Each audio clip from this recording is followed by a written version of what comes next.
और एक अंदाजा लगा कर देखना आप, विचार कर कर देखना आप, जब विपदा की घड़ी में, दुख की घड़ी में मकान बिकता है, दुख की घड़ी में जब दुकान बिकती है, तो खरीदने वाला कोई दूसरा नहीं होता, सबसे पहले खरीदने अपना सगा भाई ही खड़ा होता है। दुकान खरीदने, मकान खरीदने कोई दूसरा खड़ा नहीं होगा, पहले अपना भाई खड़ा होगा। मैं खरीद रहा हूं, इतने पैसे दे रहा हूं, मतलब वो इंतजार कर रहा था कि ये कब इतना उछलने वाला नीचे आए और इसकी दुकान में खरीदूं, इसका मकान में खरीदूं। अरे भाई, तू भाई है तो तुझे उस मकान को बिकने ही नहीं देना था।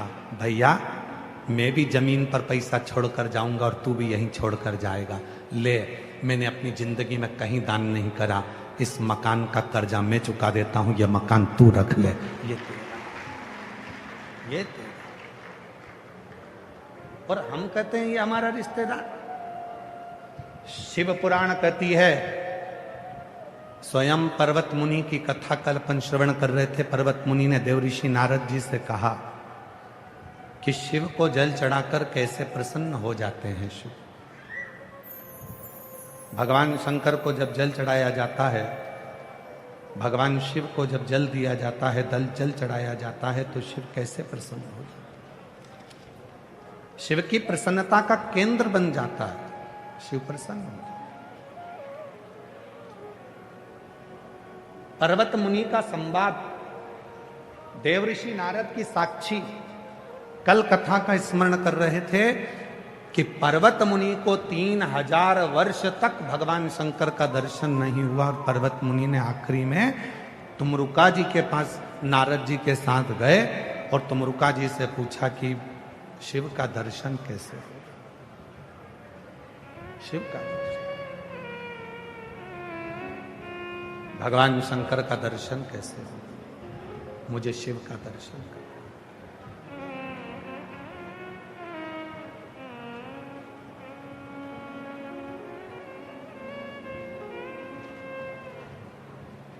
मुझे और कुछ नहीं करना है, मुझे केवल शिव का दर्शन। तुमरुका जी ने 7 सूत्र पर्वत मुनि को दिए हैं। मेरी जितनी भीलवाड़ा की मेरी जीजी आई हैं, मेरे जितने जीजा बैठे हैं, जितनी बेटियां बैठी हैं, जितने बेटा बैठे हैं, जितने मेरे बुजुर्ग माँ बाप बैठे हैं, वो सावधानी से इन 7 सूत्रों को ध्यान करें। 7 सूत्र हैं जो तुमरुका जी ने पर्वत मुनि को भगवान शंकर के दर्शन के लिए दिया कि शिव का दर्शन कैसे हो सकता है। तो पहला सूत्र बताया पर्वत मुनि को तुमरुका जी ने, पहला सूत्र है शिव भक्त के साथ रहकर शिव भक्ति करें। तो पूछा इसका फायदा क्या, तो कहा चुंबक जो होती है ना, अगर लोहे को अपने साथ चिपका कर रखती है तो एक दिन ऐसा आता है कि चुंबक उस लोहे को ऐसा कर देती है कि वो लोहा भी दूसरी वस्तु को खींचने लगता है, वो भी चुंबक की तरह हो जाता है। एक शिव भक्त जब दूसरे को अपने साथ रखता है तो उसको भी शंकर का परम भक्त बना देता है, शिव की भक्ति में डुबो।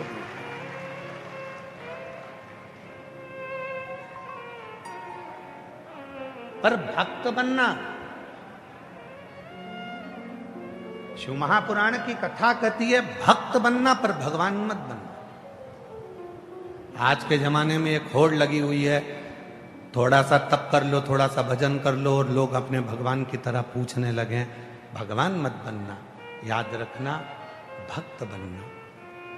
भक्त बने रहोगे तो भगवान का भजन होता रहेगा, भक्त बने रहोगे तो भगवान पे एक लोटा जल चढ़ाते रहोगे, भक्त बने रहोगे तो भगवान का मंत्र जाप करते रहोगे, भक्त बने रहोगे तो भगवान को भजते रहोगे। और जिस दिन तुमने सोच लिया कि भगवान तो कुछ नहीं है, जो कुछ हूं मैं हूं, याद रखना तुम मंदिर दर्शन करने जाओ, तुम एक लोटा जल चढ़ाने जाओ, तुम भगवान के मंदिर में जाके मंत्र जाप करो, तुम भगवान का दर्शन करो, तुम भगवान की साधना करो, तुम भगवान का मंत्र जाप करो। और याद रखना, जिस दिन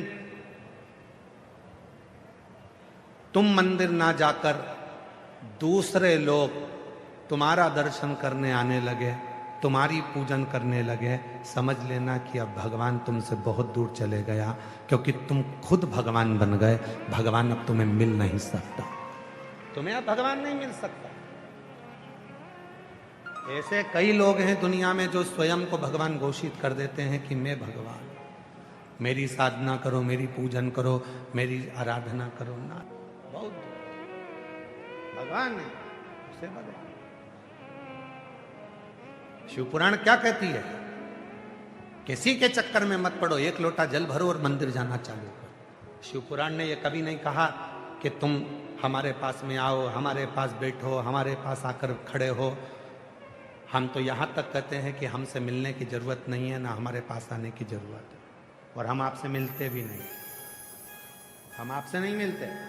किसी को बुरा लगे, भला लगे, हम आपसे 4 दिन मिलते नहीं है, 5 और 6ठा दिन थोड़ी सी देर, 7 बजे शाम को थोड़ा सा मिलना होता है सबसे, जो आता है मिल लेते हैं, आधा घंटा, वो भी 7 बजे बैठे, 7:30 बजे उठ के अपने कमरे में, भले कोई भी हो, चाहे कोई भी मिलने वाला मिले, बैठो। हमसे क्यों मिल रहा?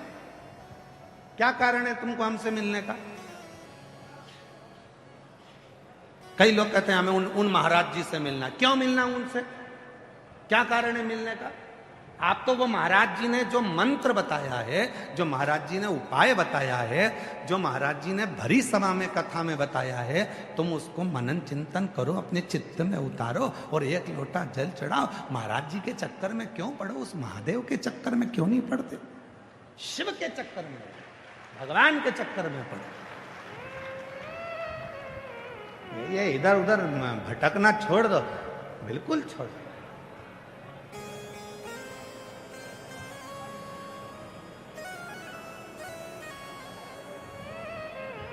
कल जब हम यहां से गए, गाड़ी खड़ी करी, इतने में एक बहन जी ने प्रश्न किया, बाहेती जी के यहाँ जहां हम रुके हैं वहां पर एक बेटी ने, एक बहन जी ने प्रश्न किया, गुरुजी मेरा मन कभी तो राम जी में लग जाता है, मेरा मन कभी कृष्ण जी में लग जाता है, मेरा मन कभी शंकर जी में लग जाता है, तो मैं मन को किस में लगाऊं? अब हम कहना तो बहुत कुछ चाह रहे थे, परंतु हमने कहा कुछ नहीं। हमने कहा इसका उत्तर हम कल देंगे। मेरा मन कभी राम जी में लग जाता है, कभी कृष्ण में लग जाता है, कभी हनुमान जी में लग जाता है, कभी शंकर जी में लग जाता है। इस मन को मैं किसमें लगाऊं? तो हमारा निवेदन है, अभी भी तुम सब्जी मंडी में खड़े हो, अभी भी तुम कपड़े की दुकान में खड़े हो, ये वाली साड़ी लूं कि ये वाली लूं, भिंडी लूं कि गिलकी लूं, लौकी लूं कि कद्दू लूं, टमाटर लूं कि हरा धना लूं, अभी भी तुम सब्जी मंडी में ही खड़े हो, अभी भी तुम कपड़े की दुकान पर ही खड़े हो, अभी भी तुम्हारी बुद्धि में यही चल रहा है, राम को भजूं, कृष्ण को भजूं, शिव को भजूं कि हनुमान को भजूं। और शिव महापुराण की कथा कहती है, शंकर जी के शिवलिंग पर जब जल चढ़ाया जाता है, उसके ऊपर 3 पांव लगे होते हैं, उसके ऊपर एक लोटा रखा होता है, उसमें से एक एक बूंद पानी नीचे गिरता है। जलाधारी में से 3 टेकी पर एक मटका रखा है, उसमें से एक एक बूंद पानी गिर रहा है। वो 3 टेकी क्या है? ब्रह्मा, विष्णु और महेश। एक एक बूंद पानी गिर रहा है, वो बता रहा है कि हम तीनों एक हैं। जिस दिन तेरे मन में ये सब एक दिखने लगे, समझ लेना कि तेरा मन श्रेष्ठ है। सब्जी मंडी में मत खड़े रहो, मैं राम को मन लगाऊं, कृष्ण को मन लगाऊं, शंकर को मन लगाऊं, हनुमान जी को मन लगाऊं। हमारा इतना सा कहना है, सब्जी मंडी से बाहर निकलो, घर से सोच कर जाओ कि मुझे केवल भिंडी खरीद के लाना है, तो सामने भिंडी ही दिखेगी। तुमने सोच लिया मुझे टमाटर लाना है, तो वो टमाटर ही लाएगा। जैसे तुम अपने बच्चों से कहती हो, जा रे छोरा जा, टमाटर खरीद के लेकर आ, छोरा जाएगा टमाटर लेकर आएगा, ना छोरा भिंडी लाएगा, ना छोरा मिर्ची लाएगा, ना हरा धना लाएगा, ना कुछ लाएगा तो केवल टमाटर लाएगा। छोरे से कहा जा रे छोरा, जाके बिस्कुट का पैकेट लेकर आ। छोरा बिस्कुट का पैकेट पूछ के जाएगा, मम्मी मीठा लाऊं कि नमकीन लाऊं? वो मीठा ही लेकर आएगा जो माँ ने कहा है। बस जैसे बच्चों को सिखाया जाता है कि बस यही लेकर आना है, उसी तरह तुम भी अपने विवेक में बिठा लो। चाहे राम कहो, चाहे कृष्ण कहो, चाहे शिव कहो, चाहे हनुमान कहो, सब एक नजर आने लगे तो समझ लेना कि शिव तुम्हारे भीतर समा गया। भेद नहीं है तुम में। भेद किसकी दृष्टि में होता है? जिसकी बुद्धि भेदित होती है। राम अलग दिख रहा है, कृष्ण अलग दिख रहा है, शिव अलग दिख रहा है, हनुमान जी अलग दिख रहा है। यहां शिव पुराण कहती है तुझ में रब दिखता है यारा, मैं क्या करूं? सब में एक दिखता है, मैं करूं तो करूं क्या? सब में ही तो वही दिख रहा, कोई दूसरा नजर भी तो नहीं आता।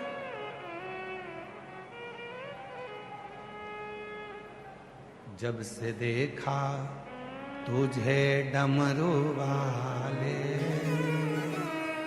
जब से देखा तुझे डमरू वाले, दिल हमारा ठिकाने नहीं रे। जब से देखा तुझे डमरू वाले, दिल हमारा ठिकाने। उस चित्त में वही समा रहा है। हम राम जी का दर्शन करते हैं तो भी सामने नजर आता है कि ये वही भगवान श्री राम है जिन्होंने 14 वर्ष तक जिस जगह पर रुकते थे वहां शंकर जी की शिवलिंग बनाकर पूजन करते थे। ये वही राम है जिन्होंने रामेश्वर धाम की स्थापना करी। ये वही राम है जिनके दिल में शिव बसते हैं। हम भगवान कृष्ण का दर्शन करें तो हमारे भीतर ये भाव आए, ये वही कृष्ण हैं जिनके लिए भगवान कृष्ण ब्रज की भूमि में गोपी बनकर आए थे। ये वही कृष्ण हैं जिन्होंने 16,108 रानियों के गर्भ से जब बच्चे नहीं हुए तो गर्गाचार्य बाबा के कहने पर उन्होंने शिव जी की आराधना करी और उनके घर में संतान ने जन्म लिया। कृष्ण में भी शिव दिखे, राम में भी शिव दिखे, शिव में भी राम दिखे, हनुमान में भी शिव दिखे, शिव में हनुमान दिखे, तो समझो कि हमारा एक मन, एक चित्त, एक वृत्ति हो गई। हम आपको ये मना नहीं करेंगे कि आप राम ना भजें, हम ये नहीं कहते कि आप कृष्णा ना भजें, सब भजो, पर सब में एक नजर आए, सब में चित्त ना लगे। देखो सबको।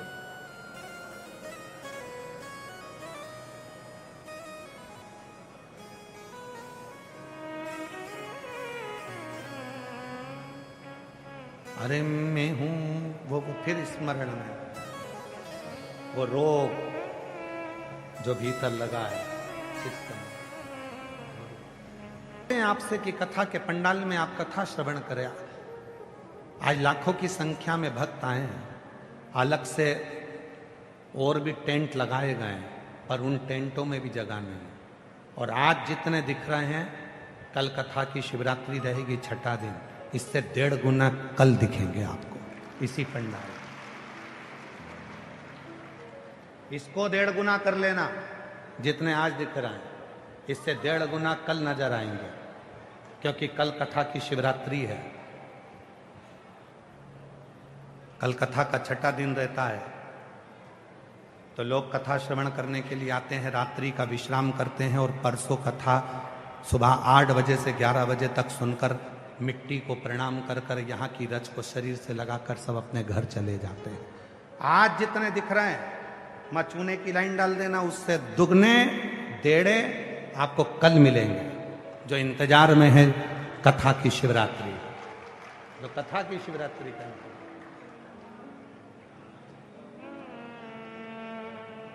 भक्ति विश्वास। क्यों ये कथा के पंडाल में लोग आते हैं? क्यों आते हैं? किस लिए आते हैं? क्यों आते हैं? हम इनके बीच में बैठकर जब भगवान का भजन करेंगे,